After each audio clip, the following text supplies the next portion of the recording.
Vamos, pouco a pouco, se aproximando de uma ideia, de uma concepção filosófica sobre a comunicação. Essa concepção filosófica eu a trabalhei no meu doutorado, que é a do chamado Círculo de Bakhtin. Bakhtin, professor, é um pensador soviético, russo-soviético, e tem essa denominação aí, círculo, porque se trata do Bakhtin mais os seus camaradas aí que na época pensaram com ele várias questões sobre a comunicação, a literatura, a linguística, a linguagem, entre outras coisas. Eu vou falar então de uma maneira simplificada, né? Vamos fazer uma aula aqui de análise do discurso. É que tem coisas que eu acho super importantes para a gente pensar o que é a tal da entrevista, que situação que é essa, né? Eu brinquei que não é a entrevista como do repórter, da rádio, da televisão, porque realmente esse é um tipo de entrevista, mas a gente está falando de infinitas situações em que a situação de conversa é utilizada para alguma finalidade que envolve levantar informações, tá? Então, é para isso a entrevista, levantar informações. A entrevista sempre terá um propósito. Uma conversa sem propósito, cujo propósito seja mais ligado a entreter, como uma conversa de dois amigos, ela não vamos chamá-la tecnicamente de entrevista, tá? A entrevista, então, ela tem essa intenção de se levantar informações, ok? E esse já é um ponto importantíssimo. Então, tá, tem que começar daí. Tem alguma formalidade nisso. É para uma determinada situação, é para determinada finalidade. Então não é uma coisa solta, não é uma coisa aleatória e não pode ser mesmo, tá? Não é 100% espontânea. Ela tem algo de arbitrário, porque ela tem algo aí de sistematizado, de organizado, tá bom? Tem que ter, tem que ter. Não estou jogando no lixo formas de comunicação que um profissional de psicologia pode ter dentro de uma instituição que são mais espontâneas, que são informais. Mas a entrevista precisa atender a alguns critérios, ser voltada para certas finalidades, senão perde-se na conversa informal, tá?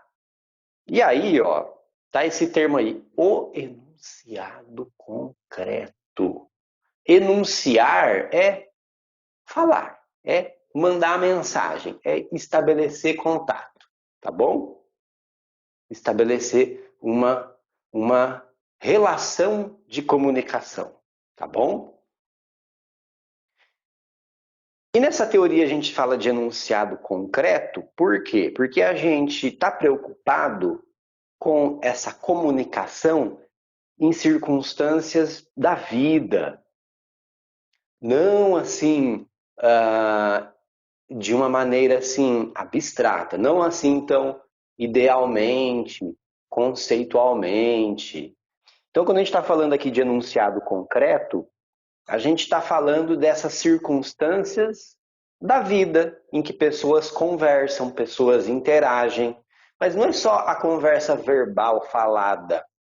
Toda forma de comunicação é um enunciado, tá? Então a gente pode fazer isso por escrito também, por sinais, por gestos, por símbolos, por ilustrações, por figuras, tá bom? A gente estabelece comunicação através de uma gama de possibilidades, não somente através da comunicação falada, tá bom? Tudo isso pode entrar, então, no nosso enunciado concreto. E aí, tem alguns elementos mínimos, tá? Tem alguns elementos mínimos que compõem o enunciado concreto. Lembrando, eu estou entrando nessa filosofia toda aqui para a gente pensar a situação de entrevista. Logo, logo eu encaixo as coisas, tá? A gente tem o eu e o outro. Comumente nas teorias da comunicação, essas coisas, a gente fala o emissor e o receptor da mensagem. A gente pode falar aqui, emprestando, dialogando com o Bakhtin, falar do eu, aquele que fala, o outro, aquele que ouve, que é o meu interlocutor, porque ele pode falar também. Ele não apenas me ouve. Eu que vou falar, vamos dividir assim para fins pedagógicos. Eu, aquele que falo, ou escrevo, ou faço um gesto, um aceno, mostro um símbolo, uma ilustração. Quando eu faço isso para estabelecer comunicação, eu sou guiado por uma intenção. Certo? O que eu quero dizer ao estabelecer essa comunicação? Ela nunca é vazia, tanto no sentido de que ela nunca é voltada para o nada, para o vácuo, como também ela nunca é totalmente desprovida de sentido. Ela sempre tem, então, algo que me move a emitir essas palavras, esses gestos, a escrever, etc. Nunca é, então, do alhures, tá solto, assim. Às vezes é difícil a gente compreender essa intenção por trás do que está sendo dito, mas sempre existe. E isso está intimamente ligado à chamada orientação valorativa. Ai, que palavrão! Valores, escolhas, tá? Quer dizer, eu escolher determinadas palavras tem um porquê. Quando eu escolho uma palavra e não outra que poderia usar na mesma situação, isso reflete um posicionamento meu, desse eu que fala. É uma orientação valorativa, a orientação dos meus valores. Se eu chego aqui e falo assim, boa noite a todos e a todas. Ou eu chego e falo assim, e aí galera? A gente tem diferenças muito evidentes. A gente tem uma mesma intenção que é a saudação, certo? Parte da intenção é a saudação.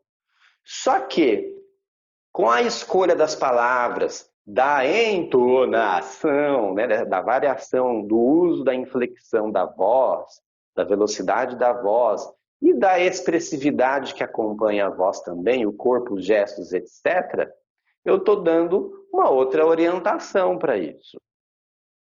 Estou querendo parecer mais despojado, mais leve, mais informal? Estou querendo parecer mais formal, comedido, sóbrio? O que eu estou querendo parecer? Entende? Então, a orientação valorativa diz respeito também a essas escolhas que eu faço e que refletem meus valores. Eu sou um professor mais tradicional, eu acredito que a aula é um momento de maior formalidade, então a minha aula é um pouco mais formal, o meu tom de voz possivelmente tenha menos inflexões, menos variações, o meu linguajar é bem possível que se imagine que não irá sair tanto do âmbito formal do nosso idioma, ou eu posso falar de uma forma mais solta, mais leve, e isso vem de uma outra escolha, da aula como um momento de encontro, como um momento mais despojado, etc. E isso a gente faz para tudo na vida. Desde a comunicação mais fortuita, mais simplesinha, e aí? Opa, bom, né? E às vezes a gente nem fala, eu não sei por aí como é que é aqui no interior, né? Mas tá mugindo, assim. Mesmo desse enunciado de uma palavra só, até escrever a Divina Comédia do Dante Alighieri, tudo isso é enunciado da mesma forma e tudo isso traz esses elementos. Traz também, então, esse qual é o meu posicionamento no mundo? Isso se revela ao emitir, ao construir, ao estabelecer a construção de um enunciado. Qual é o meu posicionamento? A escolha de palavras, por mais que seja rápida, espontânea, fortuita, ela sempre revela a minha posição. Então, isso tem inúmeras consequências, né? Qualquer comunicação que se estabelece tem intenções por trás. E parte dessas intenções também, elas são voltadas para quê? Provocar um efeito em quem escuta, provocar um efeito em quem lê, em quem vê o gesto, em quem vê o símbolo, assim por diante. Nós estabelecemos a comunicação sempre aguardando, na expectativa de uma reação do nosso interlocutor. Não existe lançar palavras no vazio. Nem na sua origem elas vêm do vácuo, nem no seu destino nós lançamos as palavras ao vazio. Nós temos, pelo menos que de forma pouco nítida, mas a gente tem sempre uma imagem de quem é o nosso interlocutor. Sempre. A gente sabe para quem está falando. As situações sociais em que isso não está claro, a gente fica super confuso. A gente fica super confuso. Nossa, tanto é que parte da aventura do aprendizado de um idioma passa por isso também, essa dimensão muitas vezes esquecida. Quanto trabalho que dá para a gente aprender a comunicação adequada para os diferentes contextos, para os diferentes interlocutores. Então, se você está num lugar qualquer lá, no seu trabalho, na frente da sua casa, na praça, na sua rua, e se aproxima uma pessoa muito bem vestida no sentido tradicional do termo, assim, bem, né? Então, uma pessoa de terno completo, terno e gravata, por exemplo, né? Pessoa de terno e gravata se aproxima, mas você nunca viu na vida. Não é alguém que você reconhece, que você identifica, sei lá, da televisão. Mas ali tem sinais que te comunicam algo. E dá aquela bugada na nossa cabeça na hora. Ixi, será que é alguém importante? Eu não estou sabendo. Se é no trabalho, é pior ainda, né? Você vê entrar aquela pessoa assim, né? Eu trabalho em posto de saúde. Então, assim, o que a gente está acostumado a ver a galera de jaleco, que eu não uso, acostumado a ver a galera de jaleco, galera de uniformezinho. E aí você vê um cara chegando de terno e gravata. Você fica assim, o que está acontecendo?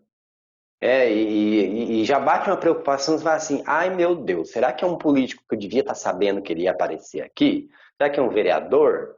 Será que é o prefeito? Não, o prefeito agora eu já sei como é que é a cara dele. Mas assim, será que quem será que é? Né? E ao falar com uma pessoa assim, você estabelece um pré-julgamento de quem seja e quais as possíveis respostas que ela vai dar. A gente faz isso o tempo todo. Nas nossas relações mais íntimas ou nas relações mais distantes, mais formais, a gente faz isso o tempo todo. Toda palavra que eu emito, eu suponho um certo horizonte de respostas. Não consigo prever tão precisamente que respostas são essas, mas eu não vou desprovido dessa expectativa. Então, no polo do outro, vocês estão vendo nesse slide aí, eu coloquei um termo meio técnico aí, uma resposta virtual. Virtual não tem nada a ver com internet aí. Virtual quer dizer assim, possível, mas um possível bem concreto. Um possível muito possível, tá? Então, o eu, aquele que fala, ao falar, ele é movido por uma intencionalidade, ele é movido pelos seus valores, que reflete na escolha de como fala, tá? Inclusive na escolha das palavras também, e há também uma expectativa com relação à resposta do outro. Numa entrevista, eu espero que o outro me responda. Eu espero que o outro fale comigo. Então, eu vou adaptar-me adequadamente para que isso aconteça. Tudo isso acontece aí e está na linha de baixo, dentro de uma situação ou contexto concreto. Mesmo que a gente tenha alguma ilusão sobre que contexto que é esse, o contexto concreto é algo assim avassalador, acachapante. É algo assim do qual não se escapa, muito difícil, né? A gente sempre é influenciado em alguma medida pelo contexto. Então, em qual contexto eu estou me comunicando? E a gente está o tempo todo nessa sensibilidade de tentar estabelecer, de tentar adivinhar em que contexto eu estou falando. E a gente reage de diferentes maneiras nesse contexto. E todos esses elementos que eu falei compõem, estão dentro desse contexto. Esse grande conjunto é o que a gente vai chamar de enunciado concreto. Eu, psicólogo, certo? Sou guiado pelo quê, então? Por uma orientação valorativa, pelos meus valores, que são compostos por o quê? Pela ética, tanto a ética profissional quanto a ética pessoal. É preciso que a ética pessoal esteja bem próxima à ética profissional, aquela formalizada, por favor. Mas é claro que muitas questões da ética pessoal transbordam, não me ocorre outra palavra, são maiores do que a ética estabelecida no nosso código de ética, não é? A abordagem, porque a abordagem também me leva a escolher como eu me expresso, me leva a escolher determinadas palavras, um jargão específico, né? Tem até palavras assim que são muito específicas, você identifica muito rapidamente de que abordagem a pessoa é. A abordagem, então, na nossa linha teórica, ela também nos faz também nos leva a fazer determinadas escolhas, certo? Quando a gente vai fazer a entrevista, a gente vai atender nas situações profissionais, tá? A abordagem, ela molda, inclusive, pode até usar essa uma expressão mais forte, ela molda a forma como a gente se comunica. Se, por exemplo, pessoa de uma abordagem psicanalítica mais ortodoxa, mais freudiana, a gente até já espera uma pessoa bem mais econômica ao falar, né? Bem mais assim, que opta muito mais pela escuta e pelo silêncio do que por falar um pouco mais, né? Esse é um exemplo da forma como eu trabalho, por exemplo. A opção é sempre por fugir dos jargões, fugir dos termos técnicos. Aliás, eu tenho essa escolha até dando aula. Por quê? Até escrevendo, inclusive. Como que você faz, então, quando é um conceito que é complexo? Explique-o, se for necessário, né?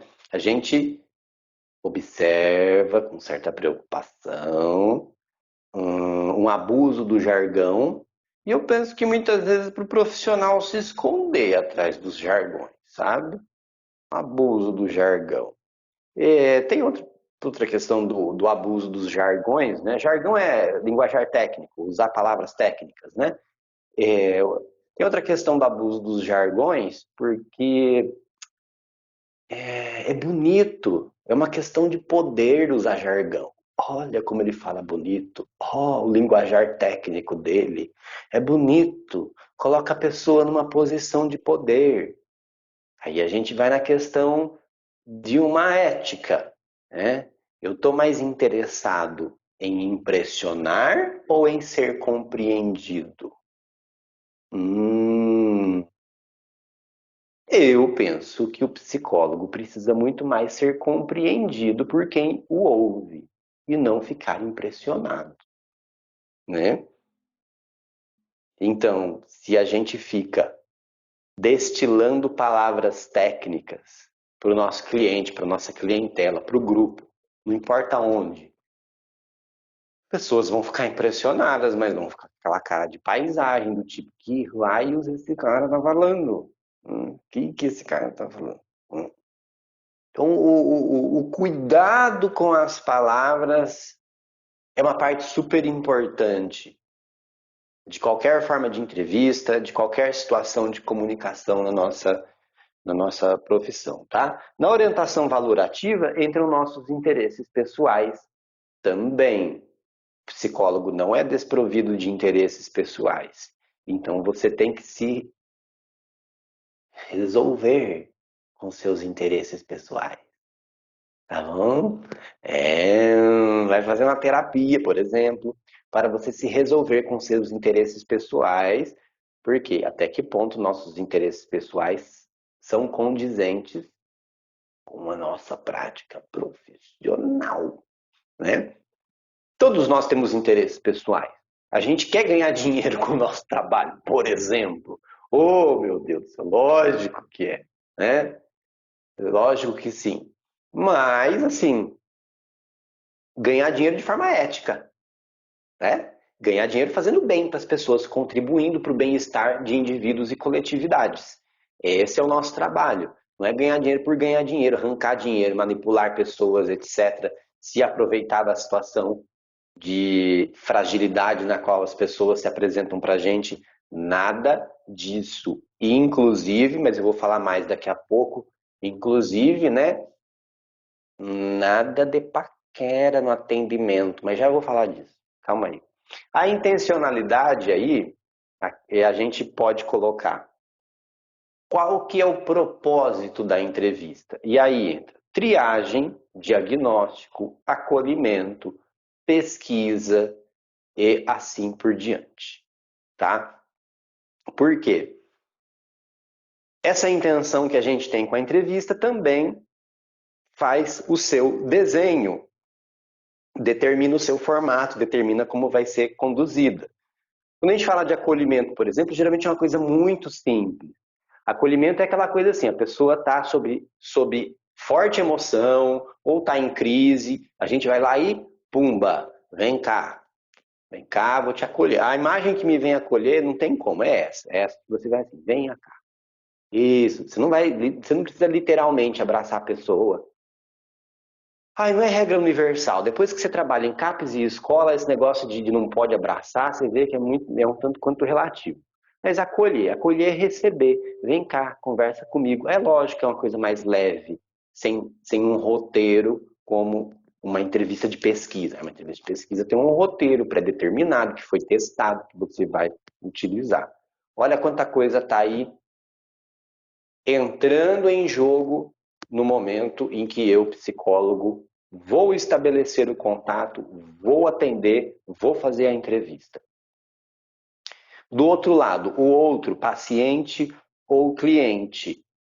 Eu tenho uma ideia, não muito precisa, mas eu tenho sempre uma ideia de quem é essa pessoa que está diante de mim, consequentemente, de como ela possivelmente vai me responder, como ela pode ser que ela reaja diante de mim, diante daquilo que eu estou falando. Que indícios eu tenho para isso? O estado aparente em que a pessoa se encontra, tá? O estado aparente que a pessoa se encontra. Então, se ela chegar a mim alterada, visivelmente alterada, ou mais contida, como que é o semblante? Está entristecida? Está com o olhar brilhante? Como é que é, né? Tá cheirando pinga? Gente, é a nossa realidade. A pessoa veio para atendimento cheirando pinga, a pessoa veio cheirando não tomar banho há alguns dias. Dependendo de onde você trabalhar, você vai lidar com essas diferentes situações. O contexto em que se encontra. Estou lá atendendo na minha salinha de unidade de saúde da família, ou eu estou na. Esqueci o nome. Eu não vou lembrar o nome correto. ou eu estou fazendo clínica na rua, que é um trabalho que existe em algumas grandes cidades, de ir até a população de rua, promover o acolhimento.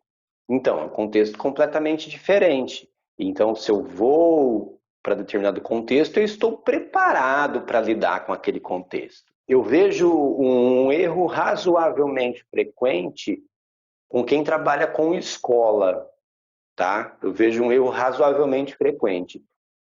Por quê? Acho que a gente herda uma visão disciplinar, olha eu Foucaultianizando aqui de novo, uma visão disciplinar do ensino, e aí o psicólogo vai com a escola, vai para a escola esperando uma reação muito de que vão te obedecer, vão te escutar, aquela coisa do bom aluno, quietinho. Psicólogo na escola é educador, mas não é professor. O que isso quer dizer? Você não vai dar aula psicólogo na escola, tá? Diferença fundamentalíssima. Super, super fundamental. Compreender isso. Então você não vai esperar essa resposta de obediência super colaboradora. Não. Você vai lidar justamente com quem se recusa a fazer isso na escola, muito provavelmente.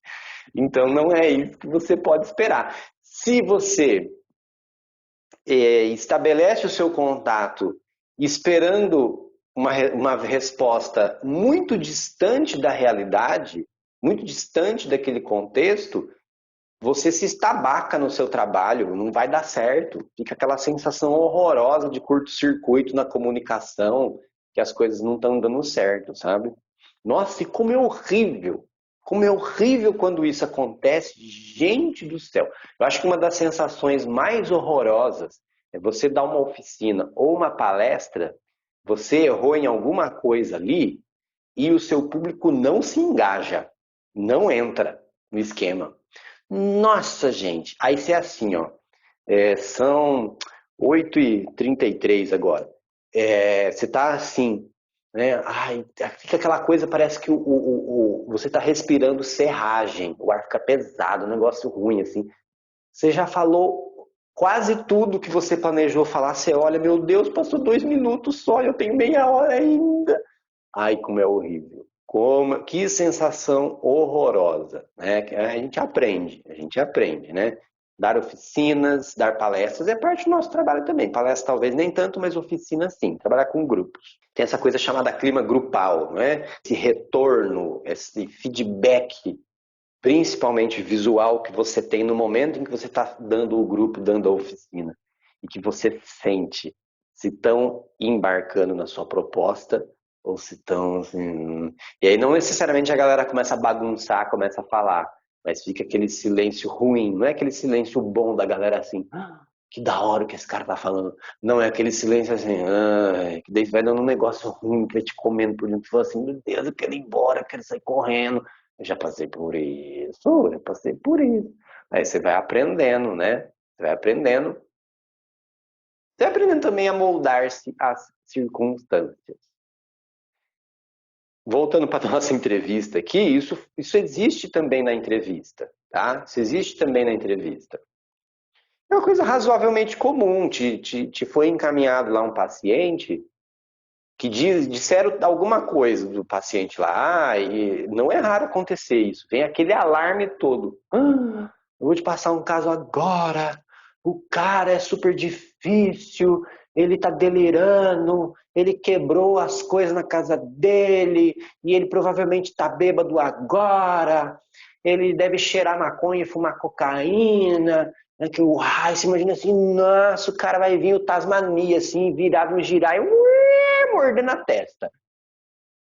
Aí vai, chega lá para conversar com você, o cara tá de boa, tá suave. Bom dia, doutor, tudo bem? O que está acontecendo, doutor? Não estou bem da minha vida, aconteceu isso, aconteceu aquilo. Essa semana bebi, eu me excedi, não estou me sentindo bem por causa. Não é, gente, mas cadê? Cadê o lobisomem em transformação que me falaram que ia vir? Hum?